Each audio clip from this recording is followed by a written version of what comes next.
ही जितना हम तड़पतनी जितना हमरा एबरा आग में झेरो तनी तितना भगवान ओकर हिसाब करी।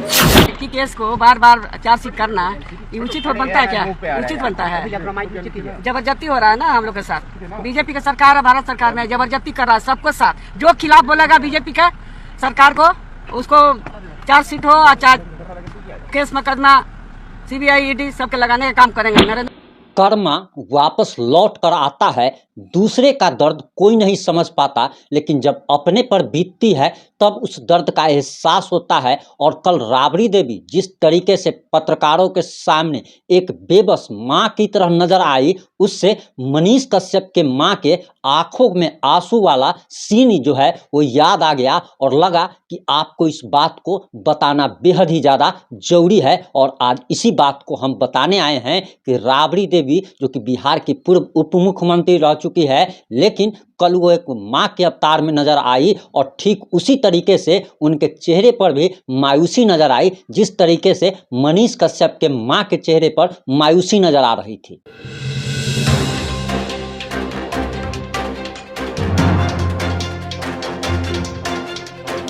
नमस्कार, मैं प्रिंस कुमार सिंह और आप देख रहे हैं पॉजिटिव इंडिया। जिन लोगों ने चैनल को अभी तक सब्सक्राइब नहीं किया है, कृपया चैनल को सब्सक्राइब कर लीजिए और जो लोग कर चुके हैं उन सभी लोगों को तहे दिल से धन्यवाद। अब चलिए वीडियो शुरू करते हैं, लेकिन उससे पहले आपको एक जानकारी दे दें कि दरअसल कुछ लोगों ने कमेंट किया है कि आपने हमारे बारे में बोला है कि आपने झूठ बोला था और आपने गलत न्यूज़ फैलाई थी कि मनीष कश्यप 10 जुलाई को बिहार आ रहे हैं। अब दरअसल उन सभी सज्जनों से कहना है कि हमारा काम न्यूज़ बताना है और न्यूज़ बताने में जो भी समाचार आता है, अब 10 तारीख को मनीष कश्यप को बेतिया आना था। बेतिया कोर्ट ने भी ऑर्डर दे दिया, लेकिन अब तमिलनाडु पुलिस उन्हें लेकर के नहीं आई, बिहार पुलिस ने एस्कॉर्ट की व्यवस्था नहीं की। उसमें हमारी क्या गलती है? हम कोई डीजीपी थोड़े हैं भैया, हम तो कोई डीजीपी है नहीं तमिलनाडु के या बिहार के कि हम जो चाहेंगे, या हम कोई जज साहब तो है नहीं कि लेकर के नहीं आया तो अब उसको हम फांसी की सजा दे दे। हमारा काम न्यूज़ बताना है कि कौन सी घटना कब हो रही है और कब होनी है। हमने वही चीज़ आपको बताई। अब उनको नहीं लाया गया, इसमें आप बिहार सरकार से सवाल पूछिए तो आपकी हिम्मत नहीं है बिहार सरकार से सवाल पूछने की, आपकी हिम्मत नहीं है तमिलनाडु सरकार से सवाल पूछने की, आपकी हिम्मत नहीं है बेतिया कोर्ट से सवाल पूछने की कि आपने जब आदेश दिया तो उनको लाया क्यों नहीं गया। लेकिन सब लोग जो है सो अपने से कमज़ोर पर ही अपना ठेसी चलाता है। वही आप लोगों में से कुछ लोग करते हैं कि हम पर ठेसी चलाने चले आए हैं कि आपने झूठ बोला कि 10 तारीख को क्यों नहीं आए। अब बताइए इसमें मेरी क्या गलती है? जिनको नहीं लाया गया आप उनसे जाकर के पूछिए कि सरकार से कि आपने क्यों नहीं लाया। चलिए अब आते हैं मुद्दे पे।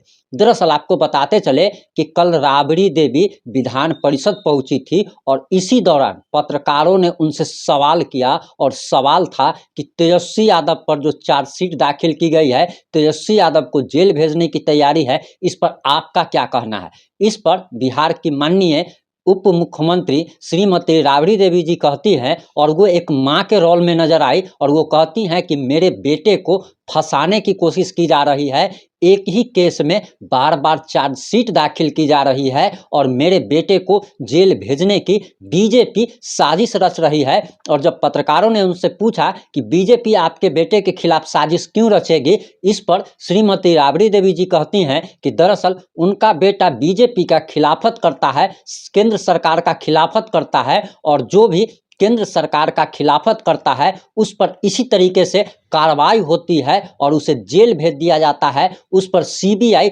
और ईडी लगा दिया जाता है, उसके यहाँ छापेमारी की जाती है, उसे मानसिक रूप से परेशान किया जाता है, शारीरिक रूप से परेशान किया जाता है और अनेकानेक रूप से उसे परेशान करने की कोशिश की जाती है, उसका करियर फ्यूचर चौपट करने की कोशिश की जाती है। यानी कि अगर सारांश में कहें तो उन्होंने सारा आरोप बीजेपी पर लगा दिया और उन्होंने एक लाइन में कह दिया कि बीजेपी के खिलाफ बोलने पर बीजेपी सीबीआई और ईडी लगा देती है, और वही काम तेजस्वी यादव के मामले में हो रहा है। तो इसी बात पर हमें वो दृश्य याद आ गया जब मनीष कश्यप से मां से मिलने अनेक पत्रकार गए थे और मनीष कश्यप की मां रोती हुई, मनीष कश्यप के मां के आंखों में आंसू भरे हुए थे। और दरअसल वो श्रीमती राबड़ी देवी से, बिहार की पूर्व उप मुख्यमंत्री से हाथ जोड़कर निवेदन करती है कि दीदी मेरे बेटे को फंसाया जा रहा है, मनीष कश्यप को फंसाया जा रहा है, उसने सिर्फ सच्चाई दिखाई। आप भी एक माता हैं,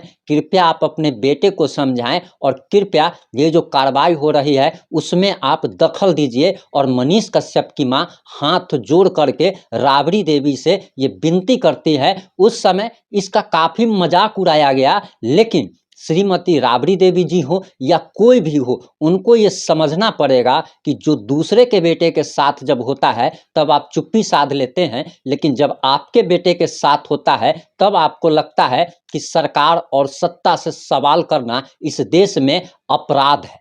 दरअसल राबड़ी देवी जी यही कह रही थी कि सरकार और सत्ता से सवाल अगर करते हैं तो ये अब अपराध की श्रेणी में आता है। तो ठीक यही बात तो मनीष कश्यप की माता जी भी कह रही थी कि सरकार और सत्ता से मेरे बेटे ने सवाल किया, अन्याय और भ्रष्टाचार के खिलाफ आवाज उठाया, तमिलनाडु की घटना पे जो है वो वीडियो बनाया। तो अब दरअसल इसमें एक नया मुद्दा क्या आया है उस पर भी जरा चर्चा कर लीजिए। और आप जान लीजिए कि मनीष कश्यप ने जिस मुद्दे पर वीडियो बनाया था उस पर बहुत सारे चैनलों ने बनाया था और सबसे आगे बढ़कर के दैनिक भास्कर ने बनाया था। और आपको ये जानकर आश्चर्य होगा कि दैनिक भास्कर को कोर्ट में सिर्फ माफ़ी मांग लेने भर से उनको राहत दे दी गई और उन पर किसी तरह की कोई आगे कार्रवाई नहीं होगी।